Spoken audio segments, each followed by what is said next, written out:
नमस्कार। मैं हूं संजीव श्रीवास्तव। आप देख रहे हैं सत्य हिंदी। दोस्तों, लोकसभा चुनाव 2024 के लिए 190 सीटों पर उम्मीदवारों के भविष्य ईवीएम मशीनों में कैद हो गए हैं। 2 चरणों का मतदान हो चुका है और अब बाकी 5 चरण होने हैं। कुल 7 चरण देश के अगले सरकार का भविष्य सुनिश्चित करेंगे। 4 जून को नतीजा आएगा, लेकिन नतीजों के पहले देश में इस बार वोटिंग का जो ट्रेंड है, कहीं ना कहीं उसने सत्तारूढ़ दल भारतीय जनता पार्टी और उसके अलायंस एनडीए को परेशान किया हुआ है। बीजेपी जबरदस्त परेशान है और उसके जो रणनीतिकार हैं, चाहे वो प्रधानमंत्री नरेंद्र मोदी हो या अमित शाह, दोनों ही के हाथों में बीजेपी पूरी तरीके से टिकी हुई है। दूसरे चरण का मतदान कल यानी 26 अप्रैल को हो गया है। 88 सीटों पर वोट डाले गए हैं और इस 88 सीटों में मध्य प्रदेश की भी 6 सीटें शामिल हैं। सभी 6 सीटें पिछले चुनाव में भारतीय जनता पार्टी के पास थी और मध्य प्रदेश में जो कुल 29 सीटें हैं, उन 29 सीटों में 28 बीजेपी ने जीती थी।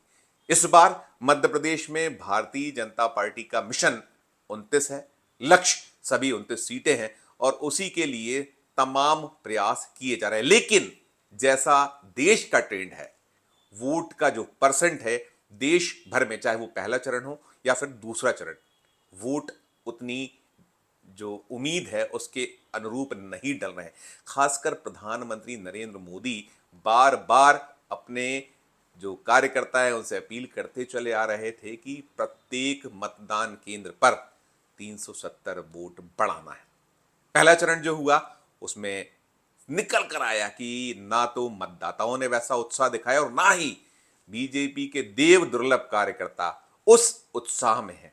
वोटर का उत्साह तो उसके अपने मूड पर निर्भर है। कई कारण गिनाए जा रहे हैं। कोई गर्मी की दलील दे रहा है, कोई अन्य जो ये मौसम होता है कि कहीं विवाह का मौसम है या और फसल का दौर है, फसल बेचनी है, तमाम एक अलग अलग दलीलें होती हैं। देश में अलग अलग तरह का वोटर है और मध्य प्रदेश में उससे अछूता नहीं है। लेकिन जो कोशिश है वो परवान नहीं चढ़ पाई है। गर्मी पिछले दौर की तुलना में कम है। यदि हम 2019 का चुनाव देखें, 2014 का देखें, तो इसी दौर में जो अभी दौर है, ऐसे ही दौर में पिछले दौरों में भी वोट डले थे, लेकिन वो उत्साह सचमुच नजर नहीं आ रहा है। और मध्य प्रदेश में जो कल 6 सीटों पर वोट पड़े हैं, 6 में 3 सीटें बुंदेलखंड की रही हैं, 2 सीटें विंध्य की और 1 मध्य भारत की। कुल 6 सीटों में 4 मौजूदा सांसद, जिनमें एक केंद्रीय मंत्री भी हैं, वे भाग आजमा रहे हैं। और ये 6 की 6 सीटें, मैंने बताया कि पिछले चुनाव में भी भारतीय जनता पार्टी के पास थी और बहुत शानदार मार्जिन से इन सीटों को बीजेपी ने जीता था। लेकिन इस बार 8% वोट कम पड़े हैं। इस बार 58.52% वोटिंग का अब तक का जो सूचना है वो आई है। इसमें अभी छुटपुट गड़बड़ हो सकती है। कुछ ऐसे केंद्र होते हैं जिनसे बाद में भी सूचनाएं आती हैं और कुछ आधा 1% यदि वोट बढ़ भी जाए तो आश्चर्य नहीं होना चाहिए। मैंने 6 सीटों का आपको दूसरे दौर का मध्य प्रदेश का आंकड़ा बताया।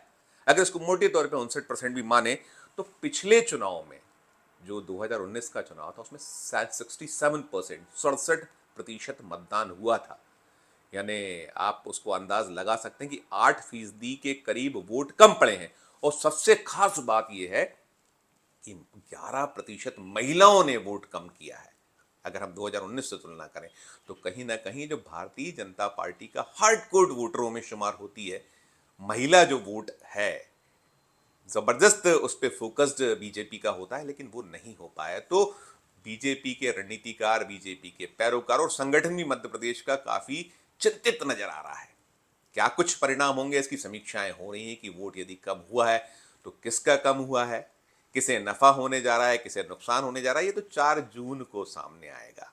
लेकिन जो चाहे वो प्रधानमंत्री नरेंद्र मोदी हो, केंद्रीय गृह मंत्री और बीजेपी जिन्हें अपना चुनावी चाणक्य कहती है, अमित शाह हो, सबकी तरफ से चिंताएं प्रकट की जा रही हैं। उनके माथे पर बल है। अमित शाह बीते 2 दिनों से मध्य प्रदेश में बने हुए थे। वे 19 जो माफ कीजिएगा 26 अप्रैल का जो वोट पड़ा है उसके ठीक पहले 25 अप्रैल को मध्य प्रदेश में थे, भोपाल में थे, और भोपाल में तीसरे चरण में 7 मई को वोट पड़ने हैं।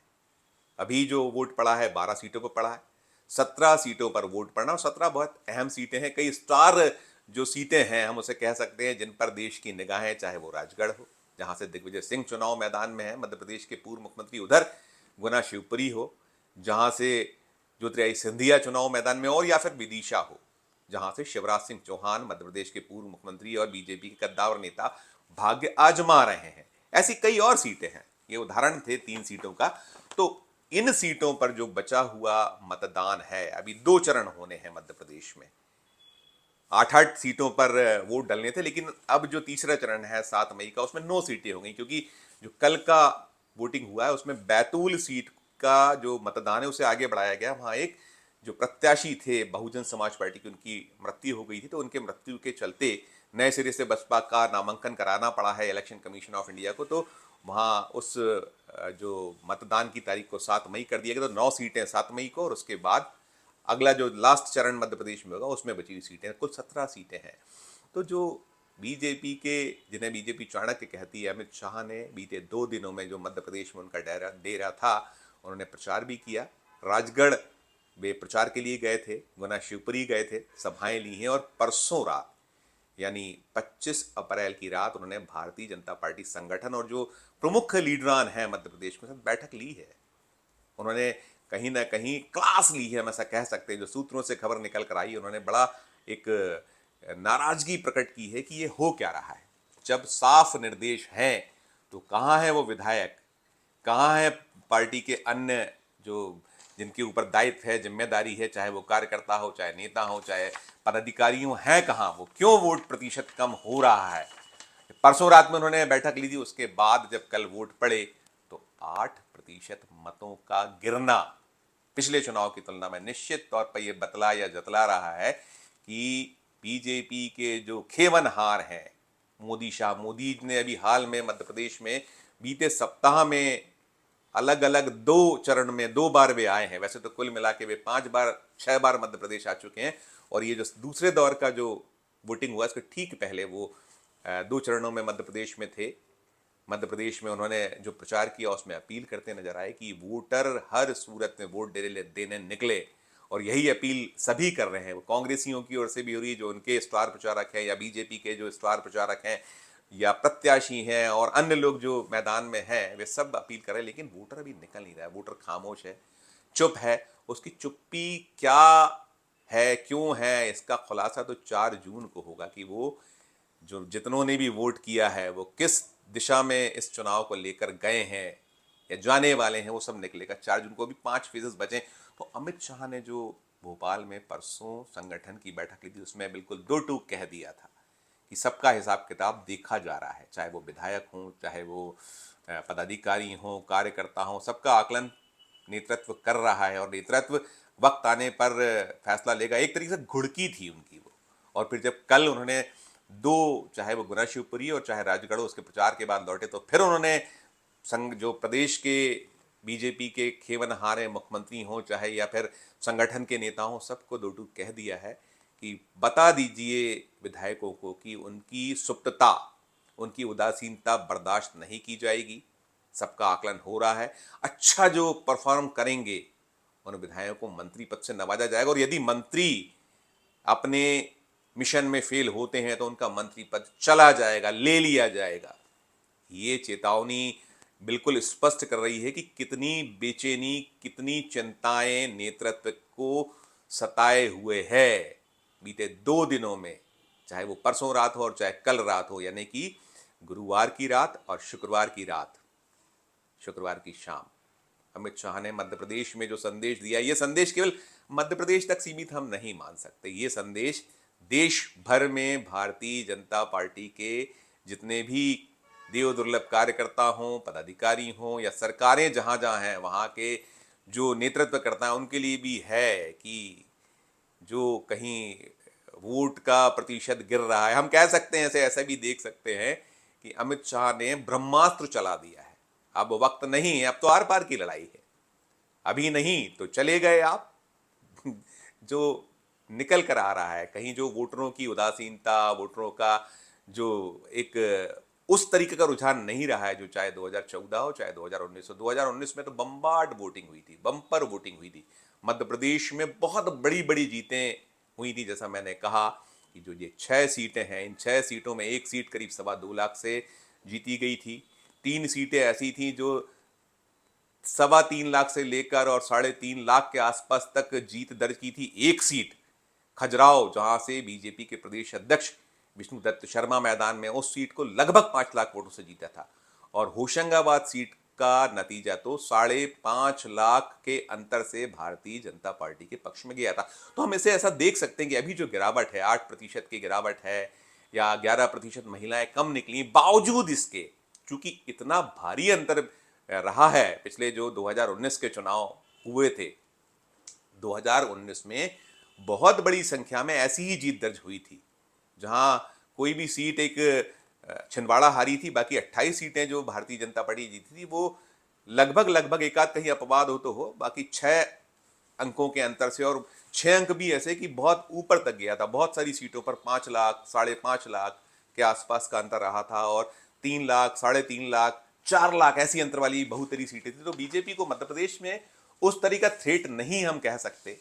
माना जा सकता है कि यदि वोट का प्रतिशत बहुत ज्यादा भी गिरता है, क्योंकि अंतर कई जगहों पर 20% का रहा था, कि जो जीत दर्ज हुई थी उस पर भारतीय जनता पार्टी को जो वोट मिले थे और जो निकटतम प्रतिद्वंदी रहा था उसके वोटों में 20-25% तक का भी अंतर रहा था। ये मार्जिन अगर आप 7-8%, 6%, 10% वोट गिरता है तो भी उतना चिंता का विषय नहीं। लेकिन चिंता का विषय इस मान से है कि मध्य प्रदेश में भारतीय जनता पार्टी के बहुत सारे उम्मीदवार बहुत बड़ी जीत दर्ज करने के लिए भी लड़ रहे हैं। रिकॉर्ड मतों से जीत का भी आकांक्षा, अभिलाषा पाले हुए हैं। ऐसे लोगों में मध्य प्रदेश के पूर्व मुख्यमंत्री शिवराज सिंह चौहान विदिशा में इस तरीके का एक स्वप्न पाले हुए हैं कि देश की सबसे बड़ी जीत वो दर्ज करें, क्योंकि ये वो सीट थी जिसको 5.5 लाख वोटों से भारतीय जनता पार्टी ने 2019 के चुनाव में जीता था। ऐसे ही खजुराहो में तो ये रहा है कि अब वोट पड़ चुके हैं, 60% के लगभग वहां वोट डाले गए हैं, और उस वोट में 20 लाख के लगभग वोटर हैं। और वहां एक संयोग है कि कांग्रेस ने उस सीट को समाजवादी पार्टी के लिए छोड़ दिया था। समाजवादी पार्टी वहां जब उसने पर्चा भरा तो उसके उम्मीदवार का पर्चा खारिज हो गया, तो एक तरीके से वॉक ओवर माना गया था। हालांकि कांग्रेस या जो इंडिया अलायंस है उसने वहां फॉरवर्ड ब्लॉक के एक उम्मीदवार को समर्थन दिया, लेकिन वो क्या कुछ कर पाएंगे देखने वाली बात है। और जो हम कह रहे थे कि कुछ कंपटीशन भी चल रहा है मध्य प्रदेश के जो बीजेपी के प्रत्याशी, चाहे शिवराज सिंह चौहान हो या विष्णुदत्त शर्मा हो, जिनका भाग्य ईवीएम में कैद हो चुका है, उनकी यही अभिलाषा है कि बहुत बड़ी जीत दर्ज करें। ऐसी कई सीटें, इंदौर है, इंदौर में भी पिछली बार एक बड़ी जीत दर्ज हुई थी, और ऐसे मध्य प्रदेश में कई सारी सीटें। तो प्रत्याशी कोशिश कर रहे हैं, लेकिन मतों का गिरना, वोट का कम होना निश्चित तौर पर भारतीय जनता पार्टी खेमे में खलबली तो मचाए हुए है। मध्य प्रदेश में उतनी चिंताएं भले ही ना देखी या मानी जाए पिछले चुनावों के मद्देनजर, लेकिन अन्य जो राज्य हैं, बीजेपी ने तो ताल ठोक रखी है, एनडीए ने ताल ठोक रखी कि अब की बार 400 पार, बीजेपी अपनी दम पर 370 या उसके पार। हालांकि अब वो सुर नहीं है। प्रधानमंत्री जिस तरीके से प्रचार कर रहे हैं, पूरा प्रचार अलग दिशा में हो गया है। पहले दौर में 102 सीटों पर जो वोट गिरे थे, डले थे, और उसमें जिस तरीके का दृश्य निकल कर आया, पूरा का पूरा प्रचार ही अलग दिशा में। अब तो हिंदू, मुस्लिम, मंगलसूत्र, पाकिस्तान, सब कुछ आ रहा है, और पूरे का पूरा चुनाव पोलराइज हो रहा है। प्रधानमंत्री पूरे तरीके से जो उनका कार्ड रहा है चुनावों में कि किस तरीके से पूरे के पूरे सिलसिले को पोलराइज किया जाए, उस दिशा में बढ़े हुए हैं, दिख रहा है। और उनकी आलोचना भी हो रही है कि प्रधानमंत्री के मुख से क्या कुछ निकल रहा है। चुनाव आयोग को शिकायतें भी हुई, और एक दिलचस्प नज़ारा ये भी रहा है कि कहा प्रधानमंत्री ने है और नोटिस चला गया है बीजेपी के राष्ट्रीय अध्यक्ष को, उनको जवाब देना है। 29 तारीख को जवाब उनकी ओर से आना, और साथ साथ राहुल गांधी को भी नोटिस इनडायरेक्टली दिया गया, उसमें भी कांग्रेस के अध्यक्ष को निशाना बनाया गया, उनको नोटिस पहुंचाया गया है। हेट स्पीच के आरोप लगे हैं, चाहे वो प्रधानमंत्री हो चाहे राहुल गांधी हो। हालांकि राहुल गांधी पर तो जो ब्लेम है कि उन्होंने देश की बदनामी की, कि गरीबी को लेकर जो उन्होंने बात कही, आंकड़े दिए, और जो कुछ चीज़ें और भी आरोप है। तो कुल मिलाकर रार छिड़ी हुई है, तकरार चल रही है, और इन रार और तकरार के बीच बीजेपी के चाणक्य ने एक नया हथियार चलाया है, ब्रह्मास्त्र चलाया है कि वोट बढ़ाइए, मंत्री पद पाइए, वोट नहीं बढ़ा पाए तो मंत्री पद गंवाइए, गंवाना पड़ेगा, ये संदेश दिया है। क्या कुछ असर होगा, उनकी कोशिश कितना रंग लाएगी, ये तो 4 जून को साफ होगा। लेकिन ये खबर तो है कि बीजेपी के चाणक्य चिंतित हैं, बीजेपी बहुत कहीं ना कहीं उस खेमे में खलबली है जो वोट का प्रतिशत। और प्रधानमंत्री नरेंद्र मोदी भी चिंतित तो हैं कि कैसे 272 या उसके जो जादुई आंकड़ा है वो प्राप्त करने के लिए अब पहला लक्ष्य वही है कि 272 उसके पार, और भारतीय जनता पार्टी सबसे बड़ा दल बन के निकले। क्या कुछ होगा क्या नहीं होगा 4 जून को सामने आएगा। हम आपको इस तरीके की जो खबरें हैं मध्य प्रदेश से जुड़ी वो निरंतर पहुंचाते रहेंगे। इस खबर में, इस वीडियो में फिलहाल इतना ही। हमारी अपील कि हमारे इस वीडियो को अधिक से लोगों से शेयर कीजिए। वीडियो कमेंट बॉक्स में जाकर कमेंट जरूर कीजिए कि वीडियो आपको कैसा लगा, और देखते रहिए सत्य हिंदी। धन्यवाद, नमस्कार।